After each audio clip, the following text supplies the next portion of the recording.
Welcome to USA Global TV and Radio, where our mission is to provide education, entertainment, hope, and inspiration. USA Global TV and Radio connects you with experts and audiences all around the world every single day to help you succeed in business and to live a richer life. Visit us at usaglobaltv.com to learn about career and life-changing training and mentoring programs like the Listening Mentor.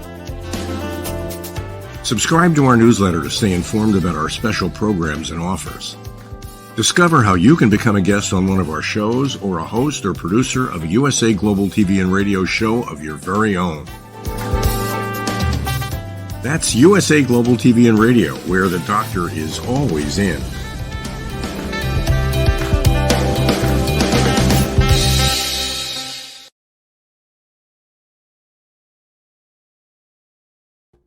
Hello, everyone. Good morning, good afternoon, good evening. I'm so excited to be here with you today on USA Global TV and Radio as we are streaming live right now.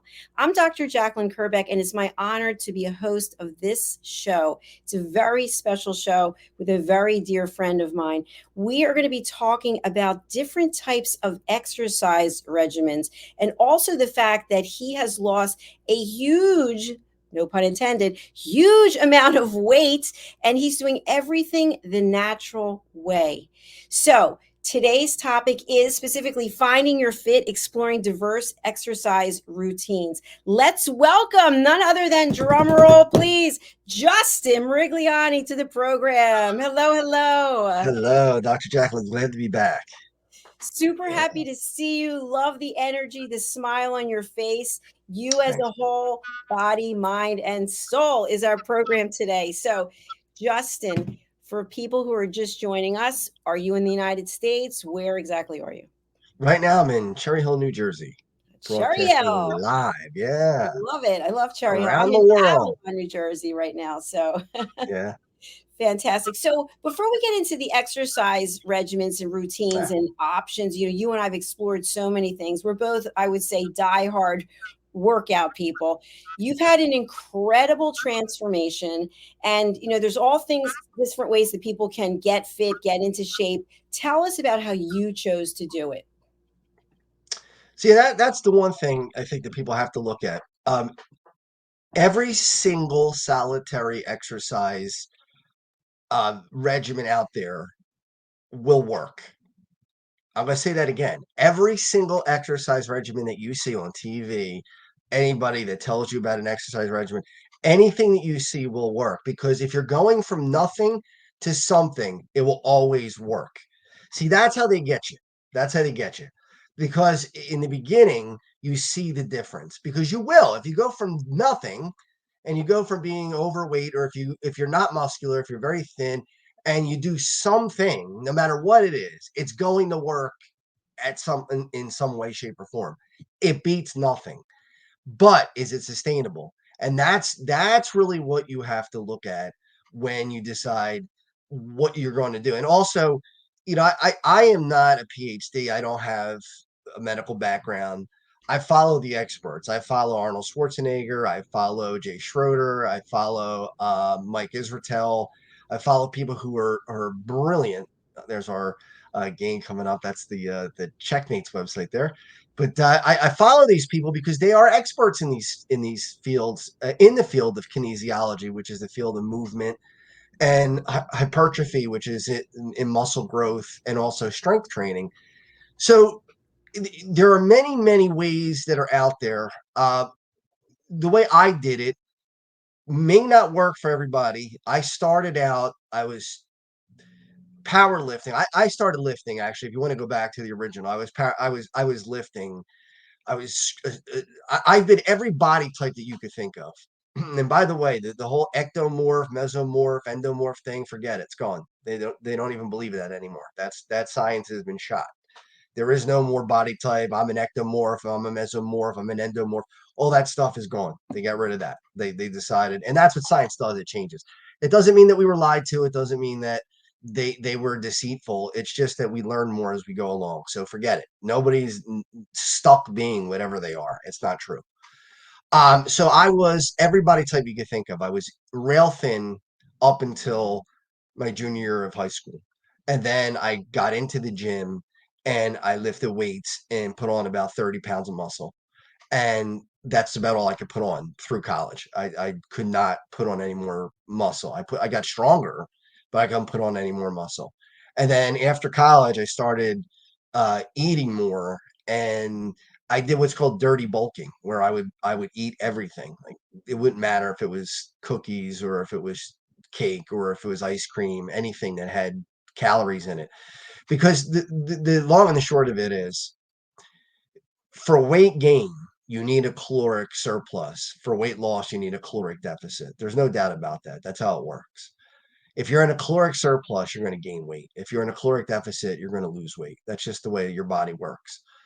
So, unfortunately for me, what happened was I had in college what would be a a body that was built up, very muscular, is shredded with a nice six pack.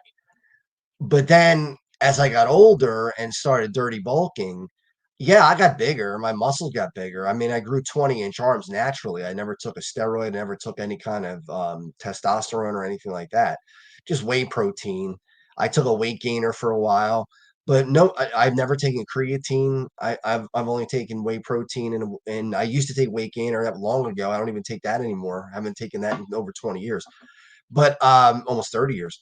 But the problem was I gained fat with the muscle. So I was a big guy. I was 240 pounds, mostly muscle, but also had a belly. And I was like, well, this isn't good. And then I went through a really, really tough depression over the last couple of years. And about 2 years ago, I just stopped lifting weights, but didn't change the way I ate. And I wound up losing most of the muscle and gaining more fat.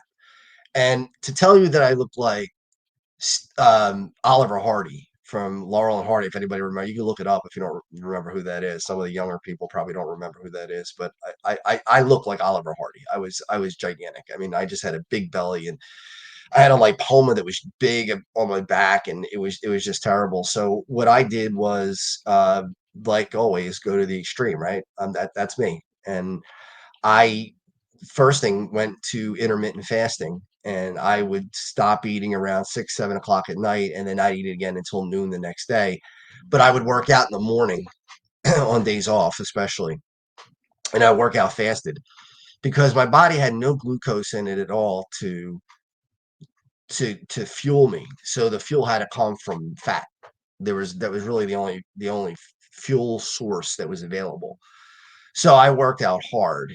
Now, I lost tremendous amounts of strength. When I was 240 and I was a big guy and had the belly, I was bench pressing almost 400 pounds. I was bench pressing 385. Then after not working out for about a year and dropping and then going through the weight loss, losing the 52 pounds, I've got my bench press back up now to 325, but getting back to the 385 is going to take a while, if I ever get there again. I don't know, without putting on the weight.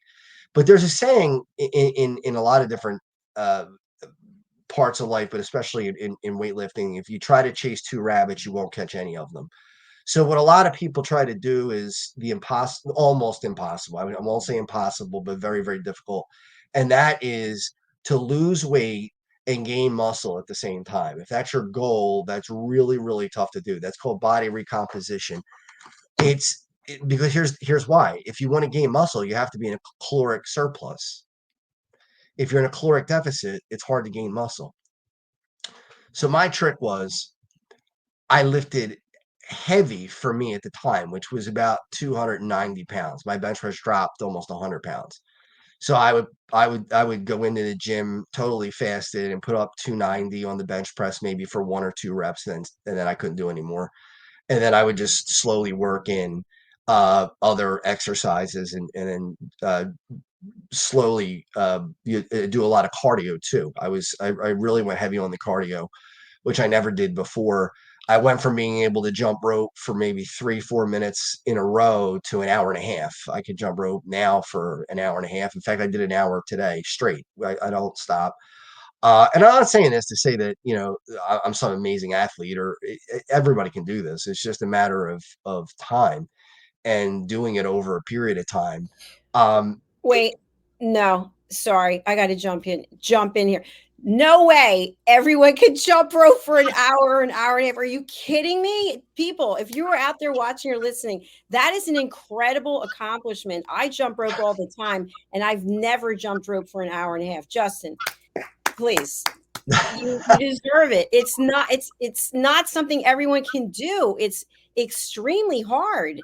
And it is something that an athlete does. So you are an athlete. I don't take orders from my body when my body says I'm tired. That's what I tell my brain. I say, nah, your body doesn't tell you you're tired. You just keep going. You just keep fighting through. But there's also a limit to that too, Dr. Jacalyn, that I think people have to be aware of is like, do I do that every day? No, because there's something called systemic fatigue.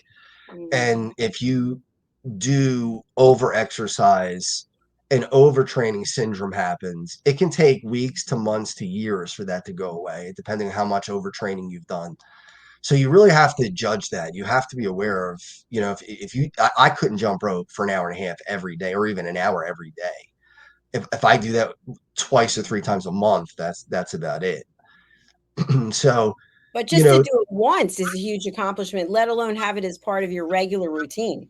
So, for people out there watching or listening, what would you share with them about using the jump rope as part of their exercise routine? Because someone might go, okay, I'm going to go tomorrow, I'm going to try to do an hour and a half, and then they're going to do 3 minutes and be exhausted. you will. You will. You might only do 30 seconds and be exhausted, but that's okay because then the next day you do 40 minutes. I'm sorry. You might do 3 minutes and be exhausted. Next day you might do 4 minutes or the next week or next 2 days or whatever it is. And then the next month you might be up to 10 minutes or whatever, but go at your pace, go at a pace that's natural, that's not killing you. Because if you do too much, again, systemic fatigue is a real thing. It can so there's local fatigue and there's systemic fatigue. If I do chest day and I bench press, let's say 300 for a couple of reps, and I do pec deck and I do tricep work and I do a couple other things for the chest and triceps, just really a hour and a half workout, there'll be local fatigue. So that means my triceps and my pecs will be tired, but that doesn't mean that I won't be able to leg press the next day. So my legs aren't tired. It's local fatigue.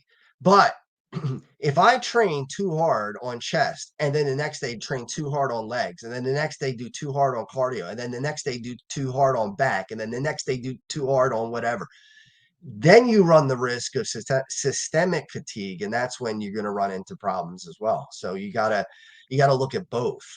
Um, Everybody's different. What works for some might not work for others. Now, some people can't do the intermittent fasting that I did and work out. They get dizzy, they get tired, they can't. I was able to do it because I had a good amount of body fat that was fuel, and my body was eating it up like crazy. It took me 9 months to lose the 52 pounds of fat. Now, did I lose muscle with it? Absolutely, absolutely, because it's virtually impossible to lose only fat. You're probably going to lose muscle as well. But the trick, if you want to try to keep the muscle and you want to lose the fat, there are two things. One is you got to keep your protein very, very high. And two, you have to lift heavy. You have to lift in the 5 to 7 rep range instead of 30 reps. Right now, depending on what you want to do, there's all the range really is 1 to 30 for rep ranges. That's what the studies show. That you could grow muscle anywhere between 1 and 30 reps. Now, does that mean that how are they better? Well, if you stay around the 1 to 3 range, what you're trying to do is put on mass. You're trying to build up mass. That's where you're really trying to put on thick, heavy muscle and strength. That is what builds strength the most, is the heavy lifting, because it taxes your central nervous system. 30 reps of anything, if it's, let's say, 30-pound dumbbells and I curl them maybe, yeah, but I would say 30, 35 pound dumbbells, like a curl, maybe for 30 reps. That's going to fatigue me for sure. I mean, it's going to wear me down. But it's not going to build a lot of strength. It's not going to be a strength builder. It'll build hypertrophy, which is muscle growth. But muscle growth and strength can be two different things. So you got to decide, Arnold Schwarzenegger says it's like getting on an airplane with a pilot and just saying to him, fly. Where? What do you want? Do you want to get bigger? Does that matter to you? Do you want to get smaller? Do you want to get more muscular? Do you not want to get more muscular? Are you too muscular and you want to try to shed some muscle? Well, some people do want to do that as they get older. Justin, If I have a question. Sure. I think this is a really important topic, and especially for women and as we age as women. So I believe that strength is key. Yes. So I want to be as strong as possible, but I'm just saying, newsflash, my waist isn't as thin as it used to be, but my stomach is so strong. I just did something. I don't know if you know what this is, but I went to the gym and you step up onto this, and there are these two black kind of pads, and you sit on them and you lock your feet in, and then you go all the way back, almost like completely back, and then you come up. I mean, that's super hard. It And is. I can use a 25-pound weight doing, on an incline sit-up bench and put it over my head. But the point is, I'm not as lean as I used to be. So for people out there who are thinking, I just want to be rail thin, they're probably not going to be lifting heavy weights. But for No. those people that we're talking to right now, they want to build strength, because everything I read is that as we get older, we need strength. Can we build strength and be a skeleton? I don't think so. There are rare people that have strength that is beyond their size, which it's impressive, but it's very hard to do without muscle growth is to have strength. But also there are people with very big muscles that aren't as strong as they look because Mm. they do a lot of real high rep ranges, but they never lift heavy. They never go heavy. So they don't get the power. The central nervous system doesn't have the body's not used to it. I mean, if you want to squat 600 pounds, you're going to have to put 600 pounds on your back eventually. If you want to leg press 1,000 pounds, you're going to have to leg press 1,000 pounds eventually. If But you're going to here's bench the press, thing. yeah, Here's the thing that I think is really important, because you've done these. I'm not saying 1,000 pounds, but you've done heavy, heavy weights. So in order to do that, you have to have the protein. You already shared that. have to. So we've spoken to bodybuilders, interviewed various people, and they're eating 6 times a day. They're eating 3,000 calories. They're eating 4,000 calories, and they're jacked up, they're bulky, but they don't have a big stomach. And I think the stomach is what really gets people. It's like, how do I get rid of this stomach? So is it possible to be super strong, to be cut, and not have that stomach? You probably have to be right at a small caloric deficit to do that. So very small, maybe like 500 calories.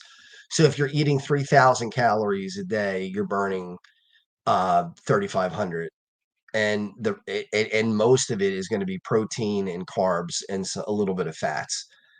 Everybody has stomach muscles. Now, everybody talks about a six pack. Who's got a six pack? Well, not everybody has a six pack. Some people have six, some people have eight, some people have 10. It depends on how many muscles are in there. Everybody's different. So there's no such thing as one person, one type. There are people with a 10 pack, there are people with an 8 pack, there are people who only have a six pack. But everyone's got them. It's just that the fat is over top of those muscles and you can't see them. So the key is to burn the body fat. That's really the ultimate key. If you want to have a six pack, you got to burn the body fat. So in my opinion, and this is an opinion, is if you want to be super jacked and you want to be huge and you want huge muscles, but you also want a six pack, then you're going to have to start out by losing the weight and sacrificing some of the muscle size and getting smaller and getting thinner, lose the body fat, get it down to something like, you know, 20% or under 15%, somewhere around there. And then, or even lower if you could do it. And then start putting on the muscle after that. because again, the saying, if you chase two rabbits, you're not going to catch either. So what do you want to do? Do you want the big muscles? Do you want to be jacked up and huge and have the stomach, or do you want to get rid of the stomach and not be as huge and then get huge later? I think part of the problem is people want both at the same time, and it's very hard to do. So the key is, I think you have to be, if you're going to try to do it at the same time, to be in a slight caloric deficit, but make sure your protein is extremely high, and make sure that you're lifting heavy if it's huge muscles that you want. Justin, I love that. Now, here's my next question.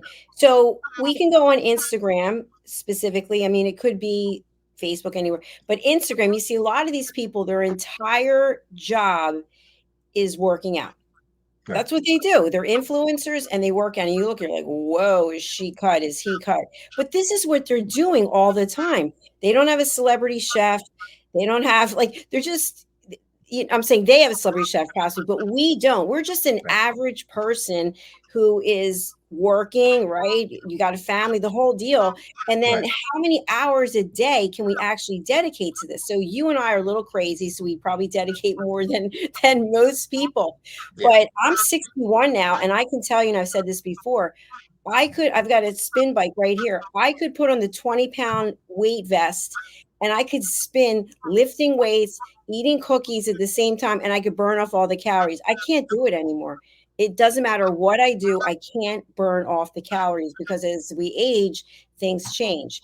So, what advice do you have for people out there who they're the weekend warrior, they're the New Year's Eve person, they're making all these decisions. I'm going to do this. They're going to do something crazy like what I just described, putting on a 20-pound weight vest and riding a bike and eating cookies. What can you share about doing something that is not in your nature, that all of a sudden you're going to disrupt your body and could potentially get hurt?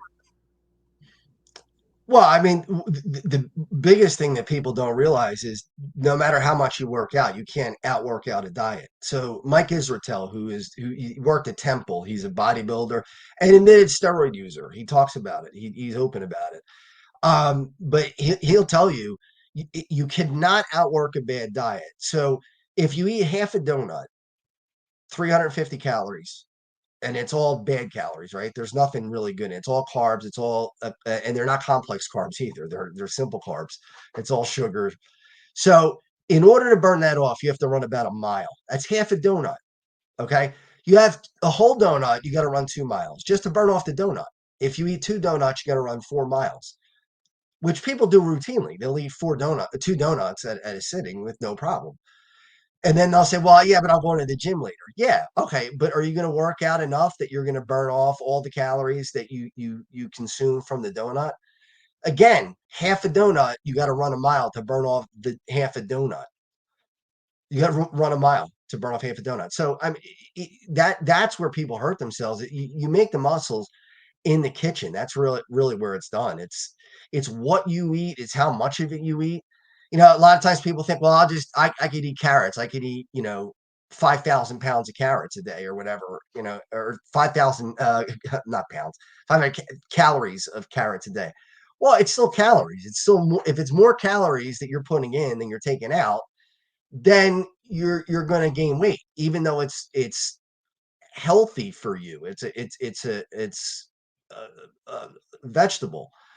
So the keys are, it's really comes down to what you do in the kitchen, and what you do in the kitchen is, it's got to be protein is really key. I mean, that's the number one macronutrient that you have to get, and then carbs are second, and then fats at the end.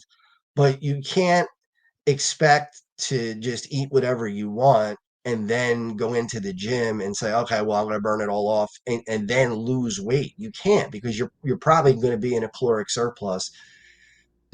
And the carbs are fuel. So the carbs get into your system, they get broken down into sugars, and then your body uses them for fuel. But it doesn't really use it to build muscle. It uses it to preserve muscle.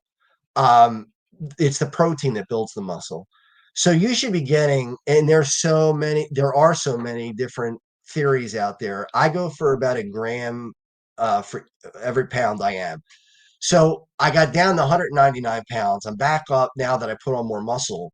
Uh, and I have a six pack now, and I have the obliques. We talked about that a couple of weeks ago, but I've gained weight and I've been able to keep my belly down and keep it strong. But I had to get down under 200 pounds to do it. And then I progressively started just jacking up the protein and the carbs a little bit, and then lifting heavy, and then also implementing the cardio that I do. Uh, Another issue that people could do to hurt themselves is too much cardio. If you overdo the cardio, you will eventually burn muscle. Your body will start to burn um, glucose in your system, the carbs that is broken down to glucose. Once it runs out of that, it'll start to burn fat. If it runs out of fat, it's going to start going into muscle, and you'll start to lose muscle mass if you overdo the cardio. So Justin, such a juggling act. it is. It's a juggling. It So is. here's my question for you. When I started out working out, which is many decades ago, I was doing a lot of cardio. Then I started incorporating weights, but it was after the fact. Then I hired a trainer, and the trainer said, always do the weightlifting first and then do the cardio. And Absolutely. so tell our audience, why is that important to do the weight training first? Because if you do the cardio first and you tire yourself out with the cardio, you're not going to have enough energy to really lift the weights the way you should. Uh, I, I'm not saying everyone has to do this, and I'm not saying it's right for everyone. But I lift to failure on every set of every exercise. So if I want to bench press and I put 225 on the bar, I will bench press it as many times as I possibly can until I cannot possibly do another one. I go to failure every single time.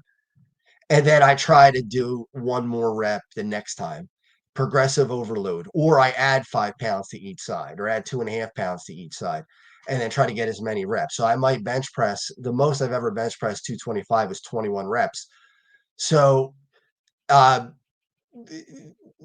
if I did cardio before that, there's no way that I want to be able to get that in. So the weightlifting is the most taxing, and it's the one that gives you the strength. The cardio is great for your lungs. It's great for your heart. No doctor would ever tell you don't do cardio. But if you're into muscle building and you want strength, you don't want to overdo the cardio. I mean, look, all you got to do is look at people who are in track and field. They're real thin. They're muscular because they are rail thin, and you can see their muscles, but they're not big muscles because that's not what their goal is, to be aerodynamic. They want to be as fast as they can. They want to run as hard as they can. They do tremendous amounts of cardio. Now, Ronnie Coleman was a world champion bodybuilder. He was, I don't think, 8-time Mr. Olympia. He was huge. He worked out 45 minutes a day. That's it, 45 minutes a day. Some of these guys talk about working out 6 hours a day. You, there are, unless you are chemically enhanced, there's no one who's going to be able to work out 6 hours in a day every day or even one day without getting hurt. You just can't do it. Your body can't do it. There is only so much that your body can take, and then that's it. So for when I bench press, I bench press 4 sets to failure each set. And then I go to incline bench press and I do 4 there. So that's 8 total sets of chest on chest day. And then I do work on my tricep push downs, and then I'll pick another tricep exercise. So it winds up being an hour and a half, and that's it. I can't go more than that. I can't go then jump on a Smith machine and then start pushing out more sets for my chest because it becomes diminishing returns. You got to remember what you're doing when you're lifting weights. You're breaking the muscles down. You're actually doing damage. That's the good thing. You're damaging the muscles because when they repair themselves better and bigger and stronger than they were before. It's like if you break a bone. When you break a bone and it heals stronger. It's tougher. And that's what you're doing. But if you break down, and you never give yourself a chance to recover, it's worthless. Sounds like you're broken if you do that. Destroy it. So, yeah. So here's my next question for you. We have been to the gym and we see this. I'm going to say it's a guy, but it could be a girl working on the biceps, set after bicep. Like, and meanwhile, the rest of their body, the legs are like bird legs. So, Right. what is there that you can give in terms of advice about a full body workout as opposed to just working on one specific muscle area? Well, you should be doing that in uh, every week. Should hit both all body parts twice. So you should be hitting your legs twice. Now, when I say hit your legs twice, what could it be? Could be squats, could be leg press, could be deadlifts, which work even more of your total body, but they're considered a leg exercise, leg day. But you should be doing that twice a week. You shouldn't be skipping legs and not doing them at all. Uh, you also have to keep in mind that exercises do hit parts of the body that you don't intend for them to hit as well. So you talk about bicep. Well, back day works biceps really, really hard. So if I do bent over rows with like 225 pounds or more, I'm really hitting my biceps hard and my forearms really, really hard. So I'm getting bicep exercises. There are some people who have gigantic biceps that don't do any bicep exercises or very, very little.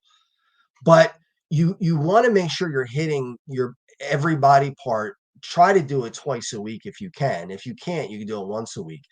Now, here's where the caveat comes in. If you go crazy and there are some guys that will squat and they'll do like 15 sets of squats with 450 pounds, 500 pounds, and they'll do again 15 sets. They might need a week and a half before they can squat again because they've gone so hard. So it all depends on how hard you worked it. It depends on your body, how it was able to recover. It depends on what you ate. If you were able to eat food that helps you recover, your sleep is probably the biggest key besides the protein. If you get terrible sleep, if you don't sleep, there's these warriors that say, I don't sleep. I'm up, I work out and then at night till 2 o'clock in the morning, and then I just go to sleep and get up at 6, and then I go to work, and then I do whatever. I play, this sport or whatever, and then I work it. You're not doing yourself any favors. You're not. You're destroying yourself. It's not gonna. You're impeding your progress. So sleep is key, big key, and productive sleep. Not just like 8 hours is you want 8 hours. You want 7, 8 hours of sleep a night, uninterrupted if possible. I struggle with that myself. I wake up in the middle of the night, but you can't stop that. I mean, that just happens. But I don't know how I got on Spotlight. Yes, I do because I did it by accident. But Justin, here's another thing I want to have us discuss. So I've been traveling a lot lately yeah, and getting to the gym, on a regular basis. But what I've been doing is a full body weightlifting routine because if I say to myself, well, I might only be in the gym twice this week, so I'm going to do a full body workout. What are your thoughts on that? yeah, that can work. That's another strategy. That could be a great strategy. Some people do that 3 days a week, 2, 3 days a week, and they do full body legs, biceps. They do shoulder presses. They'll do the whole thing. Now, those usually take longer, so those are usually your long days at the gym because you're trying to hit every body part. So you're not going to get that done in 45 minutes, but No. it might take an hour and a Hours. half to 2 hours. Yeah, Yeah, that's what it was, yeah, 2 hours. That's what I said to yeah. myself. So, what is your favorite body part to work out? Mine is my shoulders. I think You like shoulders running? that are cut and defined is kind of sexy. But also, if you think about it, how many times you have to lift something over your head? So many times we don't have that shoulder strength. That's mine. Right. What's yours? Mine is chest. I've always been a bench press guy. I've always liked the bench press, and when I was growing up, I was real thin and didn't have a chest, so I always wanted to have a big chest. And um, shoulders would probably be my second most important one. I like. You're right. Shoulders really make a difference. They change the way you look as far as how the body fits in clothes and what you look like on the beach and what you look like without a shirt on and wearing tight shirts and things like that. But some people will try to do this. I don't know if you've ever seen these guys in the gym that'll be fairly small, but they'll wear like a medium shirt so it looks like they're a lot bigger. I've seen You seen that? it all. I've Yeah. seen it all, my friend. Yeah. Absolutely. So as we come to this next portion of our show, let's talk a little bit about exercise routine. So we talked about jumping rope, which I absolutely love. And Yeah. here's where I really love it. I love lifting weights, like doing whatever it is. It could be a TRX, it could be a machine, and then jumping rope. So I'll jump rope 100, 200 without missing, and then go on to the next thing. So I don't know if that's called HIIT training, but I personally love that. It is. Sometimes people are very focused on one thing. So, for example, they swim. Every day they swim. That's great. Every day swimming, but there's no weight training. So maybe somebody is walking. That's a big thing. They're power walking, right? But there's no weight training. What do you think is a good combination of exercises or routines for someone who's in their 50s or their 60s or older?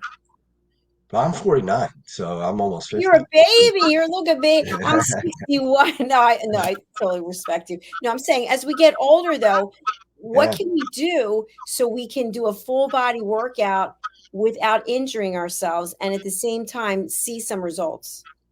Well, for longevity, strength is probably one of the number one factors that keep you alive. I mean, because you can still be mobile, you could still the chances of breaking a bone drop dramatically if you're stronger. You can recover from illness better if you're stronger. So science has proven that weightlifting should be in everybody's workout routine at least a couple times a week. Even if you can be 90, it doesn't have to be 150-pound dumbbells. It could be 3-pound dumbbells. It could be 1-pound dumbbell, and just use them and do some reps with them and get the muscle tone. You lose about 3% per decade once you hit 40 on average. Scarpini, I think, is what the term is what it is, and that's just on average. That doesn't mean everybody does. That means that that's what you lose if you don't do anything. So the only way to stop that, or at least slow it down, and you're not going to stop it completely, is you're going to have to lift weights. I mean, you just have to. And I get people who fight me on this all the time. They're like, "Yeah, but I walk." Yeah, okay, that's not bad for you. I'm not saying that it's bad. It's good. It's good for your cardio. It's good for your heart. It's good for your blood pressure. There's no doubt about it. And you're burning calories. No argument there. But when they say, "Well, I don't want to get big," you're not. I mean, are you really? Does anybody think that a 75-year-old lady who has very little testosterone in her body is going to all of a sudden grow to be like Arnold Schwarzenegger by lifting weights 3 times a week? It's not going to happen. It's not going to happen. It's not. Look, I don't want to get big. You're not going to get big. You're not going to get big. If you want to get big, you'll get big. You'll do what needs to be done to get big. And that's going to be an increase in food intake, especially protein, and lifting heavy. But if you lift light and you lift, and you eat normal and you eat good food for you, you're not going to have that problem. You're not going to grow and become gigantic. I mean, this idea that people are going to all of a sudden be massive, you don't get massive unless you want to be massive. Right. Muscle wise. Now, here's another thing I want us to explore. I used to be a trainer for something called Super Slow. And it was a 30-minute all-encompassing workout for executives or whomever. They had 30 minutes. They come into the gym. And so the whole premise was, let's say they're getting on the leg press. Instead of doing 4 sets of this, or 3, they do 1 set. So we load up the weights and they sit back and they press their legs out super slow. And when they got to the point where their knees would lock out, they would hold it there without locking them out and then come back.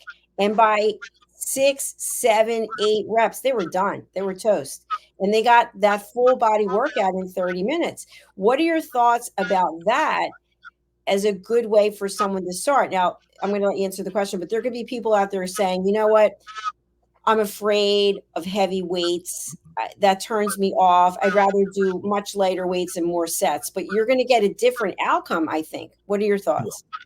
Yeah, you will. You'll get a different outcome. You're not going to get much stronger if you're lifting 30 reps. If it's so easy for you that you're banging out 30 reps or 40 or 50 or 60 reps, that's not going to give you strength. The strength is going to come when you stay within probably the 12 to 15 rep area. If you want to get really strong, you're probably going to stay within the 5 rep area, and if you want to get like really jacked, 1 to 3 is where you want to stay. So um, that slow method, but see, you mix things in too. That's another thing. There's no one right way. There are many ways to grow muscle. They're learning now that stretched is probably one of the best ways to grow muscle, to have your muscle stretched. So, for instance, instead of bench pressing with a barbell where it stops at your chest, you can bench press with dumbbells where you can go below your chest. You can actually bring your arms almost behind you and hold it there for 2 seconds and then drive it up. So on the eccentric, drive up and then come back down slow and then stretch. So that's one of the things that science is looking into now, that they think muscles that are stretched when you exercise them, they actually grow more than we thought. So that's a pretty neat thing. So again, how do you do that? You find ways to stretch better. So like I said, instead of a barbell where you're pulling it down and the barbell can't go past your chest. Once it hits your chest, that's it. But with the dumbbells, you come down almost behind your, get them almost level with your chest and below, right at your armpits, and then drive it up. And then drive it up fast, come down slow, drive it up fast, come down slow. I do sometimes do some of the exercises you just talked about, where you isolation, they call it isolation exercises, where I'll do isolation curls, where I go very slow with a very light amount of weight and just go real slow through the entire process and then down. Um, I do those on days where I have already lifted heavy that week and I could tell that there's fatigue that's setting in. So I tax my muscles another way. Um, there's no right or wrong. It's everybody's different. Even the exercises. Somebody might say to me, "Well, Justin, I bench press and I don't get anything out of it. I'm not sore. I don't grow any muscle. Nothing happens. It doesn't work for me." I'm different. If I bench press, my chest gets really strong. I don't have a good lower chest. My lower chest doesn't grow much, but my middle and upper chest, upper pec and middle pec, they grow fine. But somebody else might say, no, it doesn't work for me. I got to do push-ups, or I got to do, I got to use machines. It just Yeah, depends. I totally agree with you. I want to talk a little bit now about the plank. A Mhm. plank is something anyone can do anywhere, right? Correct. We're going to talk a little bit about it, but it's so good for increasing your overall strength. And some people can't do a plank, by the way. So I would encourage everyone, if you don't know what a plank is, we can't demonstrate right here, but you could do a plank on your elbows and your knees, your hands and your feet, your forearms and your feet. And I find that that is a great way to really strengthen your entire body. And then what I like to do is I like to put my feet into the TRX and do my planks that way. And I can do seesaw. I do all different kinds of things. But what is the value of being able to do a plank? Well, I think gives you a tremendous amount of stamina in the stomach area.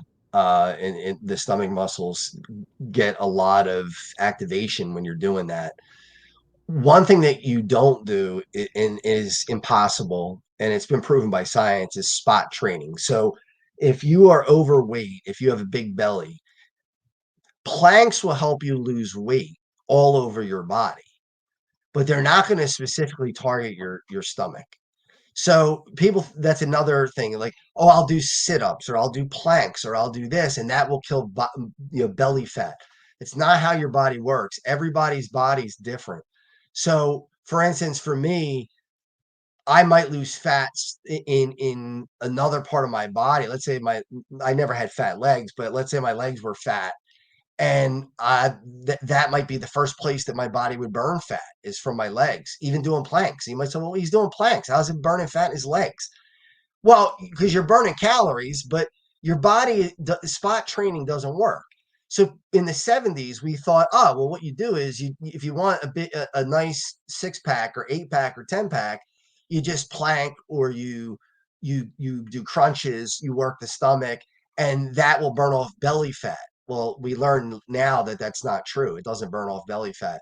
When you burn fat, your body decides on its own, the way it's created, not your decision, God's decision, how your body was built, where the fat comes from first.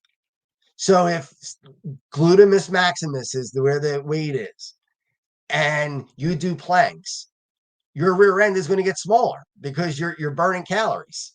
Even though you're not working your rear end, you're working your stomach. People just have this idea that that's where it works. Now, does it strengthen the muscles in the stomach and in the oblique area? Sure, of course it does. But it doesn't burn the fat from there first. Your body decides where it's going to burn the fat from. Justin, thank you so much for that. I want to talk a little bit about fat. I really don't want to, but we need to. What about visceral fat, which is fat that is dangerous for your body, right? It's you can, I think it's called brown fat, but you can see it. And I personally, I don't know what the difference is between visceral fat and cellulite or regular fat. Do you have any information on this? Subcutaneous fat. Yeah. Yeah, there's all kinds of fat. So subcutaneous fat is right below the skin. So that, and then the visceral fat is the dangerous fat. That's especially for men, usually piles up in the stomach. That's where men usually get it. That's where I got it. That's where I had a big belly. And I actually, when they did a CT scan, I had fatty liver. So Mm. there was fat in my organs too. So it's not just fat that you can see. There's fat inside. Now When I I had my got a surgery, question. good. Sorry, question about your, so we're talking about you. So when you had this stomach, was it a hard stomach where you could punch on it and it felt hard, or was it kind of like blah, blah, blah, like loose skin? How was it? It was semi-hard but big. Like you would see it through my shirt. Like you could see the protrusion through my shirt. Now my stomach's totally flat. You can't see. Yes, I love Yeah. it. But it was kind of hard, but because remember I was still lifting at the time for most of it. So I was still really strong in the core, which for me as an ostomate is not easy because I have a pretty serious defect on the lower right side of my body. I have a hole in my stomach essentially in my core.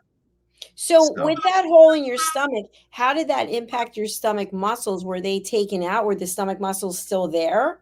stomach muscles are still there, but I wound up with a hernia, which every ostomate gets a hernia. They Can they you tell me. describe to our audience? They might not know. What does that mean? So a parastoma hernia is when you have an ostomy, a colostomy, or in my case, an ileostomy, and there's also a urostomy. Somebody who had their bladder removed needs a urostomy, so urine is collected. So that's where these get their name. Ileostomy is I don't have a colon. I have an ileum, and they brought the ileum to the surface of my stomach, and I have a bag. So instead of a colostomy bag, I have an ileostomy bag. And that's where my stool is collected. And then I dump the bag and that's it. Well, the odds of getting a hernia there are virtually 100%. My surgeon told me that flat out. The odds of getting a hernia there in your lifetime are virtually 100%. Is it possible that somebody could get by without one? Sure. That's freak. Now, what could cause a hernia? Well, what that means is the intestine that's there, the ileum, the small intestine, pops through the hole that they made to make the stoma, and it bulges out. So I have a little bit of a bulge there. It looks like maybe like a baseball next to my stoma, which you would be able to see. And if you look at from the side, if you look at me from the front, it's kind of hard to tell. But when you look at me from the side without a shirt on, and if you're looking at and seeing my bag, you could see it a little bit.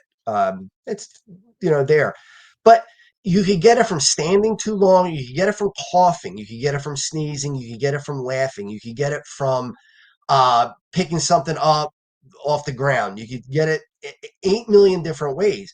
So for me, the choice was, look, if it's almost a guarantee that I'm going to get one, why not do it and have fun getting it? I mean, why would I, say, oh, gee, I tried not to lift weights and do anything to save myself from a hernia, but I got a cough and now I'm stuck with a hernia. So, I know a lot of ostomates are afraid and they say, I don't want a hernia. Well, nobody wants the hernia. I don't want it either. I don't like it, but it's not a disaster. I mean, it's not horrible. It doesn't cause any tremendous damage. And if if it starts to become troublesome, you could have surgery to fix it. Now, it's not easy surgery and it's the rate of it coming back is pretty high, but I mean, that's just what you have to face if you have an ostomy. There's just no choice. It's not like you can avoid that in any way, shape, or form. So, the question about, what can you have stomach muscles? I can't have a 6-pack. I could have a 5-pack, and that's what I have. I have a hernia on the other side that blocks, you can't see that muscle there. That muscle's there. It's just covered. That's all. But, I have obliques. I have the 5-pack, and I have what I'm able to have based on the surgery that I had and what my body's built like. I mean, I can't change that. If I didn't have the bag, then I would have a 6-pack. Justin, I think you just touched on something that's really important, and thank you for your honesty as always. But sometimes let's say we're watching Victoria's Secret runway show, right? We look, everyone's a skeleton, everyone looks great, maybe that's not possible for us, right? But we start starving ourselves or running 10 miles. And people do this all the time. I've done it, but it's not possible for me. So, what can you share with our audience about realistic expectations? About one thing is having a healthy lifestyle, and the other thing is about trying to be something that you're genetically not able to be. Where's that line? There is a line, and most people are not genetically able to do certain things. There are genetic limits to people. Um, like I said, I got the lottery. I hit the lottery with biceps, with arms. I was able to build. I have probably 19-inch arms now. They bounce between 18 and 3/4 and 20 inches. To do that naturally is very, very, very hard to do. You have to really be lucky and work hard to do it. I mean, there's no doubt that hard work goes into it, but most people will not get 20-inch biceps without taking some kind of, they call it gear now, but it's steroids. Um, I got lucky. Other people, it's the chest. They have a massive chest. It's like, how do you do that? How do you get the chest to be so big? That's their genetics. They just have genetically, they're a freak. They're able to put on tremendous pectoral muscles. Um, somebody who is able to get down to under 10% body fat. Now you're talking about, again, people who are either genetic freaks who have hit the lottery big time and are just so lucky. And do you want to live your life where you have to think twice about putting a cough drop in your mouth because that's got 10 calories in it? And if you have a few cough drops in a day, if you have a cough, that's 30 more calories you put in your body. Or do you want to have to worry about how much dressing you put on your salad because all those are calories? So you want to be 4% body fat? You want to be 5% body fat? You know what a lot of people do? I know one. Do you remember the wrestler, the Ultimate Warrior? Remember how Yes, ripped he yes. was and how shredded he was? You know what his dessert was? He would go and get a cookie, crumple it up in his hand, sniff it, and smell it and throw it in the trash. That was his dessert because he couldn't put it in his body. He wanted to be 290 pounds and be 5 or 6% body fat. Guess It's how you do that? Here's what I want to close out the show with, because I think this is really important. As we mentioned earlier, some people, their career is their body. This is what they're doing. But for most of us, that's not that. We have Yeah. something else that we're doing. We've got relationships, etc. So you have had an incredible transformation. You had major sacrifice. I mean, you were going for a world record for bench press, And so you kind of sacrifice that, right? To I be did. healthier. I did. So what can we leave our audience with today in terms of making good choices for their own body? Not everyone's going to go see a doctor. Not everyone's going to go see a coach. People are going to, January 1st, people are going to be at the gym. What can we leave our audience with as something, as a guideline, a foundation to build upon for them to change what they're doing today for the good of tomorrow? I think the biggest thing is to push yourself to do a little bit more all the time, just a little bit more. If you want to, if you start out and you curl 3 pound dumbbells and you get 5 reps out of it and you're exhausted, put them down. That's it. All right, you're done. You're done. That's it.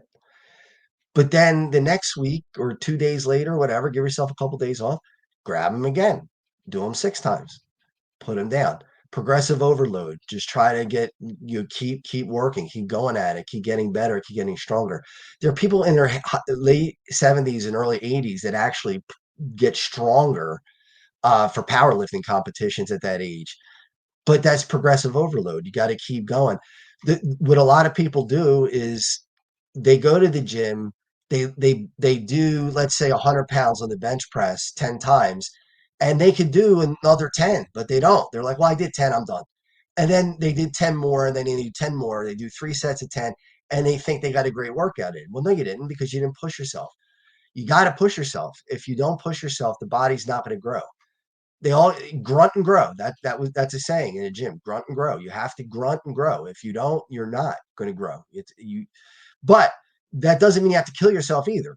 You can find that happy spot where you lift, you get a little bit stronger, and then you relax, give yourself a chance to rest, get a little bit stronger the next week, progressively build it up, and keep it up. Do things that are maintainable.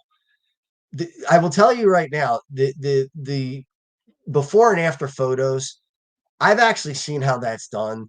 I can blow my belly up like I'm pregnant. I could put air into my belly and take a picture of me with a gigantic belly and make it look like I'm like a pregnant woman.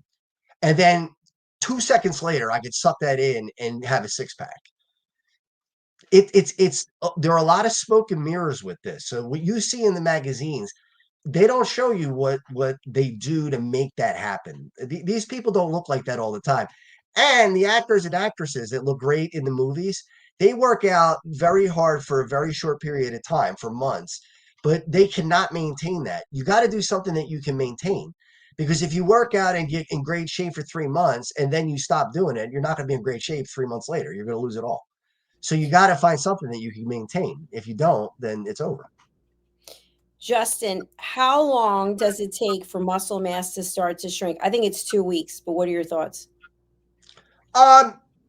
2 weeks, it very, very little, not noticeable once, but some shrinkage.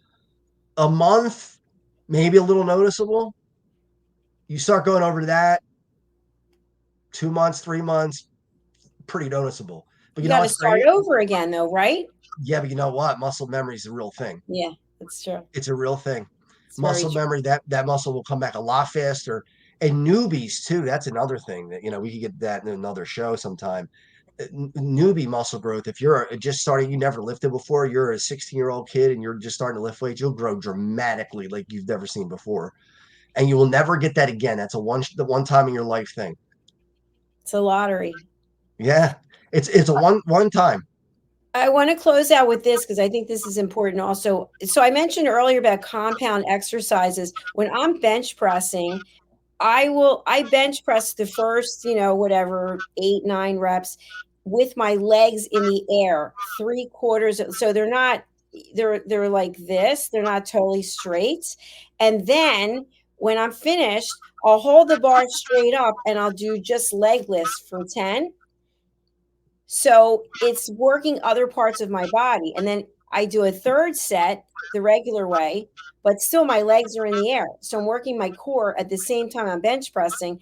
Then I'll put the bar down, I'll move to the end of the bench, I'll put my hands here, and I'll bring my legs in and out, in and out. So I'm working my core, so I'm Yeah. never not working something. Can you talk about that a little bit? Yeah. So when I bench press heavy, I wait 3 to 5 minutes before I do my next set. So in that 3 to 5 minutes, I go to the abdominal machine and work abs in that time. So I'm resting my chest, but I'm working my abs. So I'm not wasting time. I'm not just sitting there watching something on the phone or talking to somebody. When I go to I have a home gym, but now I joined the commercial gym and I have my ear pods in and I'm in my own little world. But as Dr. Jacalyn said, that's important. 2 hours in the gym is not equal to 2 hours in the gym because somebody could be in the gym for 2 hours and talking to people and resting and doing a million different things and not getting a good workout in, and somebody else could be working out for 2 straight hours because they're bench pressing. In between bench press, they're working their core by hitting the abdominal machine. Then they go back, they bench press again, then they hit the abdominal machine again, then they finish with bench press, they do incline press, hit the abdominal machine again, then they work triceps, hit the abdominals again.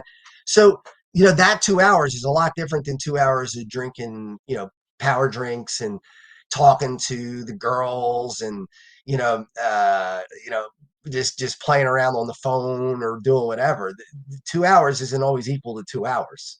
You don't walk into a gym and become stronger and bigger and faster and a better athlete because you walked into the gym. You have to do the work. It's like you don't go to a library and learn because you sat in the library. You have to read the book. You got to open the book. And that's the same thing here. Yeah, it's so true. And by the way, there are people out there who are using the gym to get out of the house, right? It's a socialization Sure. thing. I Sure. see And that's women put all okay. the makeup on and they're like, yeah, okay, cool. That's your thing. If that's But what you other want to people, do. like, that's not who we're really talking to today. That's No. not who our audience is. Our audience is someone out there who wants to change what they're currently doing so they'll be stronger, they'll be leaner, that whatever it is that your goal is. So I hope that you've enjoyed this show. We've gone way over, which I love. We always have such a good conversation. Yeah, it's fun. Justin, what is the best way for people to reach you? And what is coming up with this event that we're going to be looking at a promo for very soon? Yeah, I can't believe we're getting so close. I mean, I know it seems far away, but in August 23rd, 2025, because of my situation with the ostomy and because I had ulcerative colitis, we're raising money for Children's Hospital of Philadelphia and for Rolf Benershka's Embracing Ostomy Life charity out in San Diego. And we're doing it with an NHL celebrity hockey game. So far, again, schedules permitting. I have to be upfront about that. These people are very high profile people, but Mark Recchi is on board right now, Rod Brindamore, possibly Kevin Dineen, Brian Propp, some really, really big names in the Philadelphia hockey area and around the NHL will be there. Lauren Hart will be there. We're gonna have Lou Nolan possibly announcing, and just an amazing event. 700 people will fit in the restaurant, and 1,000 people will fit in the rink. And I said, and I say this every show, I want 700 hugs in the restaurant and 1,000 hugs at the rink because it's going to be a celebration of life. It's going to be a celebration of changing lives and making lives better because we have the ability to do it, and the way we do it is with money. And I just want to be clear, if there's anybody out there who has a company, works for a company that wants to be a corporate partner, not sponsor, corporate partner, I want to give you 4 to 10 times your return on investment on any kind of partnership that you decide to share with us. And if you sit down with me, you can reach me at justin@checkmatescharity.com, or you can call me at 610-324-5545. You can be a part of this event. And that's our goal, is to give you 4 to 10 times return on investment for what you invest into Checkmates. And not only that, it's a tax write-off. And not only that, you're helping people who have debilitating diseases, and also people who have an ostomy that aren't as lucky as I am and able to do the things that I can do. Justin, thank you so much. Tell us what we're going to be looking at with this video we're going to be sharing. So this is one of the games that we did a few years ago with some of the former Flyers. It's the game and the post game dinner. Not only do the players play with us, but they also come back and they have dinner with us and they sign autographs and they'll talk hockey with you. And even when the night's over, half of them stay until the place closes down because they love it. I mean, they just this to them, this is like utopia. I mean, to be with hockey fans that want to hear these stories, they just I mean, I've been there till 3 o'clock in the morning with some of these guys, just amazing people. And the video that we're going to watch is one of the games that we did, just a tremendous one. And the one coming up next, going to blow this out of the water. So I hope you like what you see. Stay tuned. Super exciting. All right, here we go. We're going to watch this video and then we'll come right back. Stay tuned for this.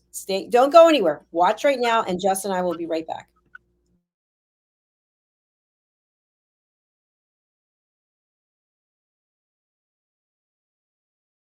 Hey everybody, I just want to tell you how thankful I am that you came out tonight and helped us out on a very special evening. Crohn's and colitis are terrible diseases and they affect a lot of people, not only in the Delaware Valley, but all over the world. And hopefully we can find a cure someday.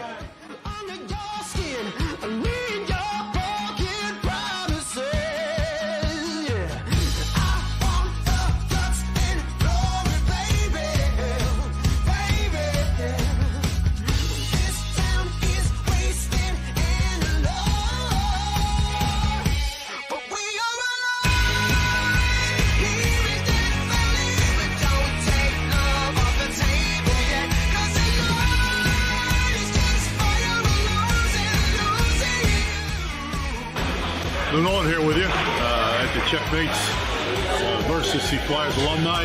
We had a great time this afternoon.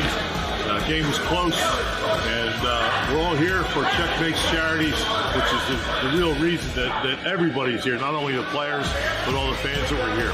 It was a great day, and we're really happy to be here.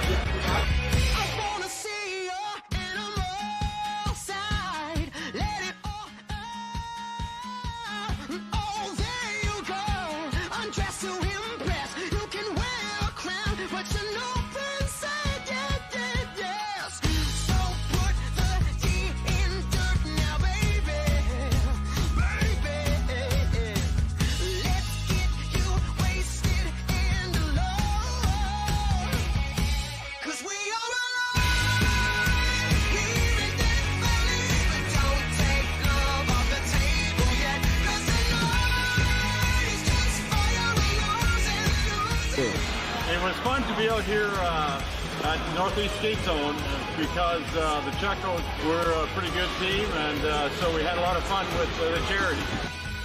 And it was good because they took it easy on us old guys. So we had a good time. So anytime you can do something for charity, and I know a couple guys on the other team, and just to be on the rink, we all go have fun.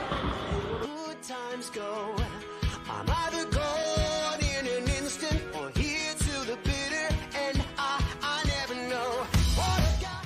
I want to thank my family for all that they did to help me get through this, and there's a lot of planning that get done. It has to get done. I want to thank Nick's Roast Beef and Common Avenue for all they've done. Dr. Prieto for saving my life and finding the disease and treating me for so long. And the Flyers organization for all they do to help us raise money every year. So thank you everybody, I appreciate it. I'll see you when I'm gonna see. Baby, I'm ready to go.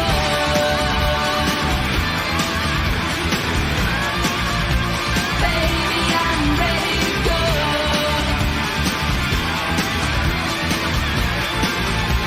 Baby, I'm ready to go.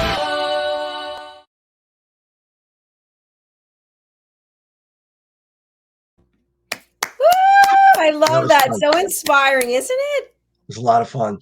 This one is going to demolish that one as far as how fun it's going to be. I mean, we're talking about NHL Hall of Famers. We're talking about some hot Joe Conklin, the sports comedian, is going to be there. And we're doing Amazing. it's just going to be an amazing night. So how do people register? I didn't set it up yet. We're going to get that set up probably just before Christmas. So if people want to buy it for Christmas gifts, but I'm selling tickets for $70.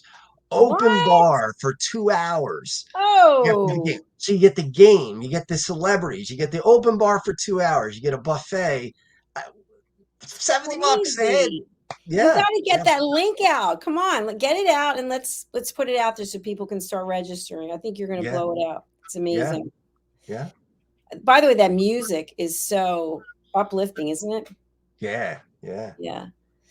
Well, my friend, it's been another fabulous episode. I really appreciate you. We'll be back again next week on Monday. Yeah. So thank you to everyone and thank you to you. Last words as we close out tonight for someone who's thinking, okay, I'm going to start doing something, but I'm a little lost. 610-324-5545. Give me a call. Drop Text me. Drop it in the chat. Drop it. Yeah, I will. I'll put it in right now. Give me a call. I'll talk to you about it. I'm not going to charge anybody for this. I don't do this for a living. But I can help you. And I can help you and I can prove it because I've done it. I got the pictures to show you that I can do it. So it's not, again, I know Dr. Jacalyn gives me a lot of credit and I appreciate that. But to be honest with you, it really is. Everybody's got it in them. It's just someone's got to be able to pull it out. And if I can help pull it out, I'll help you. Yeah, I mean, people need an accountability partner, and you can be that partner. So if you're here in the United States, 610-324-5545. If you're outside the United States, I think it's, well, you don't want them calling you on that. Forget that. No. Are you on WhatsApp? I am on WhatsApp. Yeah. Okay. Do you have that? WhatsApp? I don't know how that works. I think they just, I don't know how that works. I don't know if it dials right to that number or what. I'm not I sure. think you have to do 01161. I don't know. But anyway, 610-324-5545. The event's coming up. It's in August of 2025, which is literally around the corner. Justin's going to have a link for people to go ahead and register. I'll be there. You're going to be there. It's going to be a great time. You know what? I like to be out on the ice, but I can't skate. Now I was going to say, you could be on my line. We could play together. I can't skate, so it's not going to be happening. But I'll be, I don't know, maybe I'll be broadcasting. How about that? That'd be awesome. Yeah. I actually, that's what I'll do. I'll be broadcasting. So that'd be fantastic. All right. Again, 610-324-5545 in the United States. On WhatsApp, we don't know, but. And I'm dead serious. If you need a push, you need advice, call. Yeah, don't be afraid. That's what we're here for, education, hope, and inspiration. So, Justin, we're closing out now. I've really enjoyed this episode. I'm super excited to chat with you now that we're in the same state. We'll be getting together, I'm sure. Yeah. So, take care of yourself. Everybody else, take care of yourself. No hair products this time. I love that. That's awesome. First time on TV without hair products. You're doing it all natural. You're doing all the right things. All right. Bye to everyone. Bye, Justin. Take care, everybody. See y'all again. Bye-bye. Bye.